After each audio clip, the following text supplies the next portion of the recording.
we going to see an increase at the pumps, or we're going to see the government trying as much as possible to continue to subsidize at the pumps? No, we can't take it any further.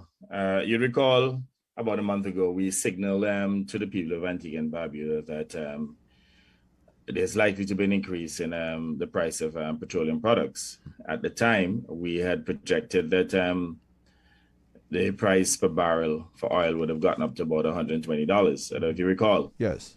In fact, it is now $145, almost $146 US dollars per barrel for oil now, exceeding quick time that 120 in very quick time, because we had said, at 120, then we'll have to review it. Mm-hmm. It's now at 146, and diesel is at $163 per barrel US. So if we maintain the current pricing level, it means that we will have to pay WEOC between $2 to $2.5 million a month in order to subsidize the prices at the pump. Now, remember, the consumption tax is a tax to help to fund the country, to fund the socioeconomic development of the country. At one point, when we get in as much as $70 million a year, the UPB said it was too much, you recall. Mm-hmm. And they said that we should have reduced the price at the pump. Well, guess what? We ain't getting nothing now. Mm-hmm. Zero. We're now in negative territory. Mm-hmm. Now, I don't know that we can justify subsidizing, prices at the pump in order to keep, the petroleum prices artificially low. Not even in Trinidad and Tobago, in which they produce oil, that they are actually subsidizing the prices to that extent. In fact, they have announced too that there will be an increase in pricing there. So all over the world, there has been increases in petroleum products, the pricing of petroleum products. So we have no choice. So effective early next week, there will be an increase, probably Monday or Tuesday the latest. There will be an increase in gasoline and diesel, the price of gasoline and diesel. And it's definitely going to be in excess of $15. That is the reality of it. Even just to make sure that we break even, we have to increase the price. But it'll be good if the government can even get maybe even $2.5 million or $2 million a month.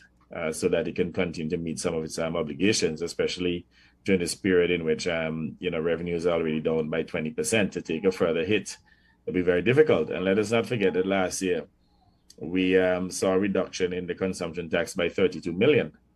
So what has happened now, as a result of the increase to 146 US dollars per barrel for gasoline and 163 for diesel? We're now seeing a situation in which the balance of the tax revenue we used to collect has been wiped out. Yeah.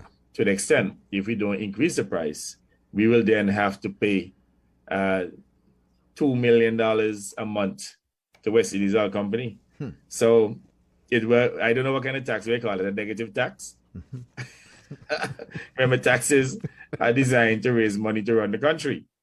So we will have to try and at least eke out some small portion out of it, but we could never justify having to pay, WEOC and to subsidize, prices at the pump to the extent that government has to pay WEOC $2 million a month. So the precise amount will be announced, if not on Monday, no later than Tuesday. I presume we'll do so on Monday, though, more likely Monday. And, motorists just have to conserve the use of fuel now, and bus drivers and so on who may be a little concerned, we want to ask them to hold strain. We're hoping this is just a temporary situation and that this war in Ukraine will not protract.